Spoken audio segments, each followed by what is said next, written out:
notes.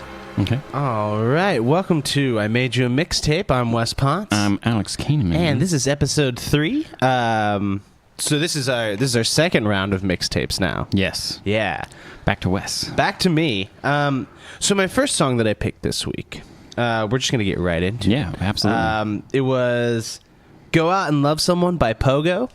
Alex, you want to take away what you thought about it first? So this is actually my favorite one of the week. It's a really cool electronic piece that kind of exemplifies what minimalism can do. Like, you get like this kind of same musical motif from a synthesizer put on loop, and then you get all of these little like chopped up pieces of samples kind of like starting to show up right at the beginning. They're kind of like sparse, and then out of nowhere they just start making these samples from all sorts of different things like mixed together to make a melody.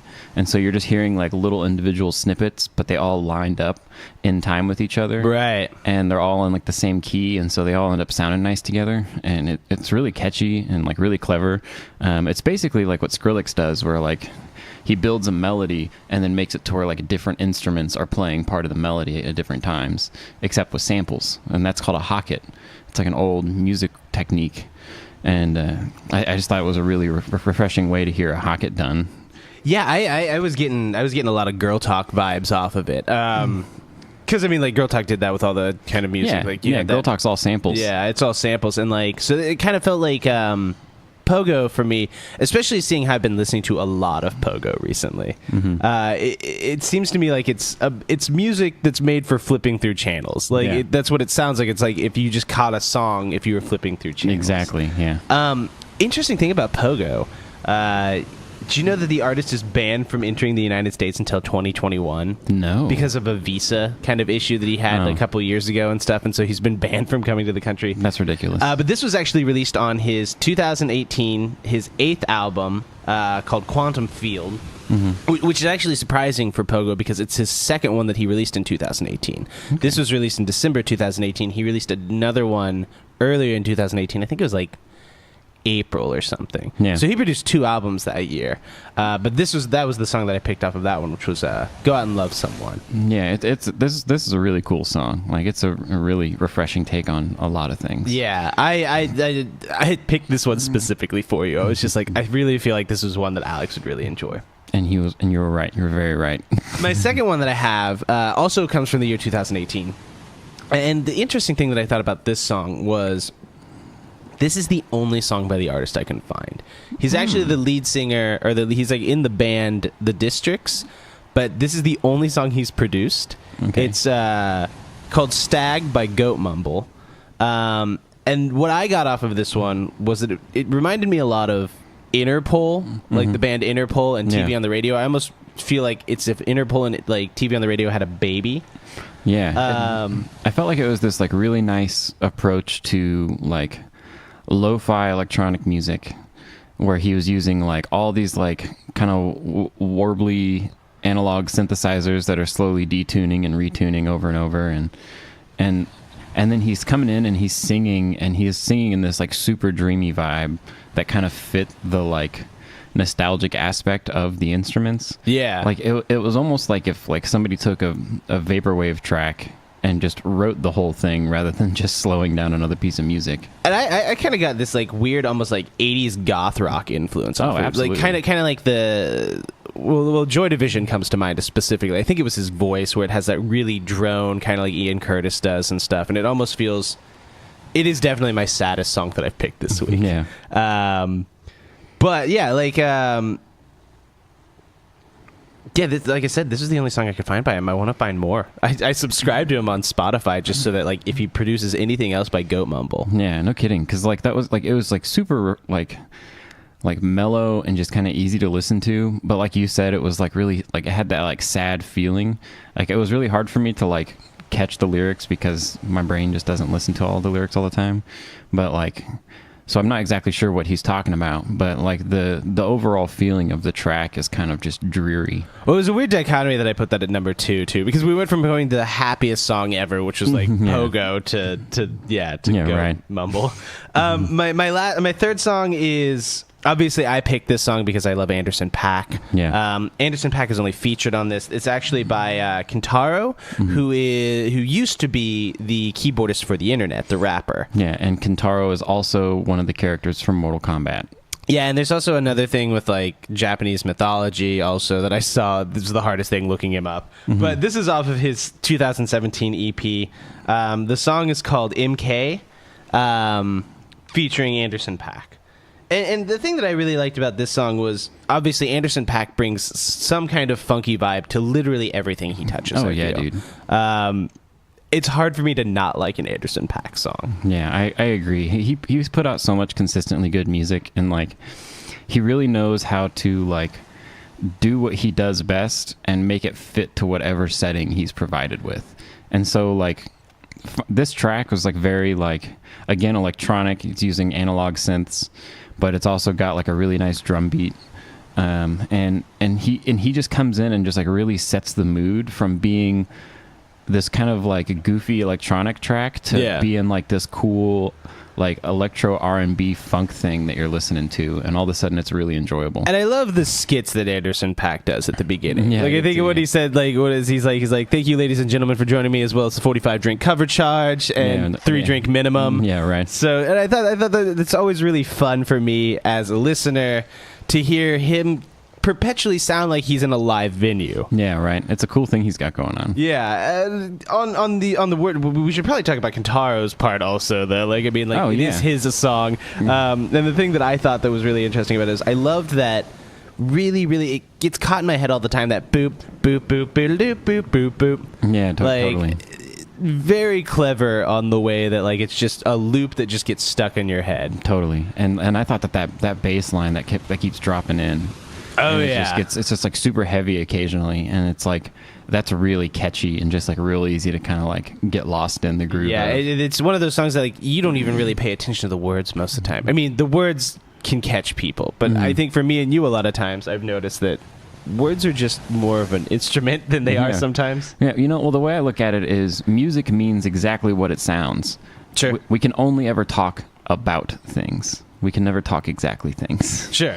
You know what Absolutely. I mean? This was my favorite one, number 4. Yeah. I loved it. It's by an artist called Rostam. He's a singer-songwriter. And it sounds... The thing that I loved about it was I have been really exploring a lot of that 90s Britpop, kind of like Oasis and The Verve and all those other bands that came over in the 90s. And it reminded me of a lot of like 90s Britpop, but mixed with its successor of indie rock. Right on. Like I totally get that. This song was really cool.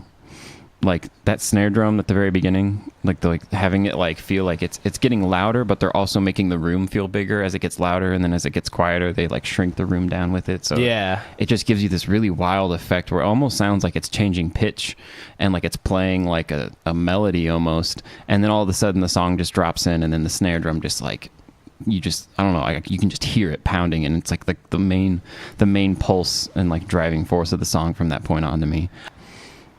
And I think the thing is, like,